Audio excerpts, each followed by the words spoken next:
मराठवाड्यातील आणि विदर्भातील सर्व शेतकऱ्यांचा संसार पाण्यामध्ये वाहून गेला। त्यांनी रात्रंदिवस कष्ट करून जोपासलेलं पीक, जीवावर उभा राहून जपलेलं घरदार आणि लाखो हातांनी सावरणारी त्यांची जनावरं, सगळं काही या ओल्या दुष्काळाच्या पाण्यामध्ये हरवून गेलेत। आणि सरकारने फक्त या शेतकऱ्यांसाठी हेक्टरी 8,500 रुपये नुकसान भरपाई जाहीर केली। अरे पण पीक गेली, माती गेली, शेतीसाठी जमीनच राहिली नाही। जे शेतकऱ्यांनी जगासाठी उगवलं ते आज पाण्याने आपल्या तोंडातून झोडपलं।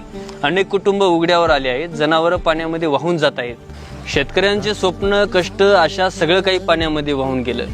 या पुराच्या पाण्याने, या ओल्या दुष्काळाने फक्त शेती नाही गेली, तर जगण्याचा एक आधारस्तंभ असतो तो सुद्धा तोडून टाकला। एका शेतकऱ्यांनी मुख्यमंत्र्यांना प्रश्न विचारला की ओला दुष्काळ जाहीर करा, तर मुख्यमंत्री म्हणतात की या ठिकाणी राजकारण करू नका। अहो साहेब, हे राजकारण नाही, ही शेतकऱ्यांच्या जीवाची कहाणी आहे।